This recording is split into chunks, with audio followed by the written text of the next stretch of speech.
పెద్దపల్లి జిల్లాలో చింత చెట్టు నరికివేత వివాదాస్పదంగా మారింది. రామగుండంలో చింత చెట్టు నరికివేయడంతో వందల సంఖ్యలో కొంగలు మృతి చెందాయి. ఈ ఘటనపై పోలీస్ ఫారెస్ట్ ఆఫీసర్లకు ఫిర్యాదుతో విచారణ ప్రారంభించారు సంబంధిత ఆఫీసర్లు.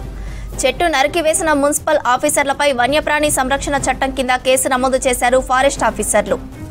రామగుండం మున్సిపల్ కార్పొరేషన్ పరిధిలోని గోదావరి కని అడ్డగుంటపల్లిలో చింత చెట్టును నరికివేశారు మున్సిపల్ సిబ్బంది.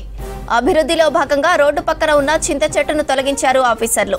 ఈ నేపథ్యంలో చెట్టుపైన ఉన్న వందలాది కొంగలు మృతి చెందగా మరికొన్ని కొంగలు ఆవాసం కోల్పోయాయి. కొంగలకు గూడు చెదరడంతో నరికివేసిన కొమ్మలపై చేరాయి.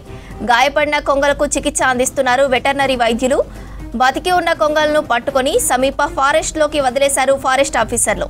ఈ ఘటనపై స్థానిక పోలీసులకు, అటవీశాఖ అధికారులకు ఫిర్యాదు చేశారు రామగుండం లాయర్ రాజ్ కుమార్. కొంగల మృతికి కారణమైన వారిపై చర్యలు చేపట్టాలని కోరుతున్నారు వన్యప్రాణి ప్రేమికులు, స్థానికులు. వచ్చిన వెంటనే మా డిప్యూటీ రేంజ్ ఆఫీసర్ను కొమరాయిని ఇక్కడ పంపించాను ఇన్వెస్టిగేషన్ చేయమని. ఇక్కడ వచ్చి చూస్తే ఇక్కడ ఏదైతే కొంగ జాతికి సంబంధించిన పక్షులు వీటిపైన ఆవాసం ఏర్పరచుకుని ఉన్నాయి. ఈ చింత చెట్టు కూడా దాదాపు ఒక 50 సంవత్సరాల చింత చెట్టు ఉన్నది, మంచి పెద్ద చింత చెట్టు. దానిపైన వీటి ఆవాసం ఉంది.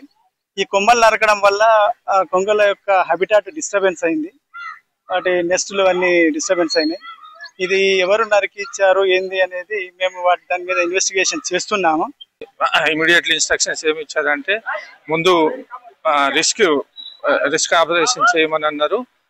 బాగున్న వాటిని కలెక్ట్ చేసుకోమన్నారు. అంటే ఇంజూరీ అయిన వాటికి ట్రీట్మెంట్ ఇవ్వమన్నారు. ఎమర్జెన్సీ మెడిసిన్స్ కూడా మనల్ని అరేంజ్ చేసుకోమన్నారు. డిపార్ట్మెంట్లో లేని మెడిసిన్స్ ని ఎమర్జెన్సీ అరేంజ్ చేసుకోమన్నారు. పేమెంట్ మున్సిపల్ ఇక్కడ నుంచి కార్పొరేషన్ నుంచి పే చేస్తా అన్నారు. మా టీమ్స్ అన్ని పనిచేస్తున్నాయి. ఇక్కడ ఆల్రెడీ డిఎఫ్ఓ వాళ్ళకు కూడా ఇన్స్ట్రక్షన్స్ ఉన్నాయి. దాని మీద డిఎఫ్ఓ వాళ్ళు ఏం చర్యలు అనేది వాళ్ళకు సంబంధించింది. మా వెటర్నరీ డిపార్ట్మెంట్ పరంగా అన్ని పక్షులని గ్యాదర్ చేసుకొని ట్రీట్మెంట్ ఇచ్చి రిస్క్ ఆపరేషన్ చేస్తామని మీకు తెలియజేస్తాం. ఈ చెట్టు పైన దగ్గర ఒక కొన్ని వేల కొంగలు ఉండేటి. ఈ చెట్టు ఆ కొంగలు ఆ చెట్ల మీద ఉండగానే అమానుషంగా ఈ చెట్టు నరకడం వల్ల కొన్ని వందల కొంగలు చనిపోయినాయి. వాటి ఏదైతే నెస్ట్లు హ్యాబిటాట్ చెదిరిపోయింది. చిన్న చిన్న పిల్లలు, కొంగ పిల్లలు అన్ని కూడా చెట్ల పైన ఉండడం వల్ల అవి చనిపోయినాయి. వాటి గుడ్లు మొత్తం డిస్ట్రాయ్ అయిపోయినాయి. దీనికి కారకులైనటువంటి రామగుండం అధికారుల పైన వైల్డ్ లైఫ్ సెక్షన్ల కింద కేసులు నమోదు చేసి వాళ్ళని పైన చట్టరీత్యా చర్య తీసుకోవాలని నేను రిక్వెస్ట్ చేస్తున్నా.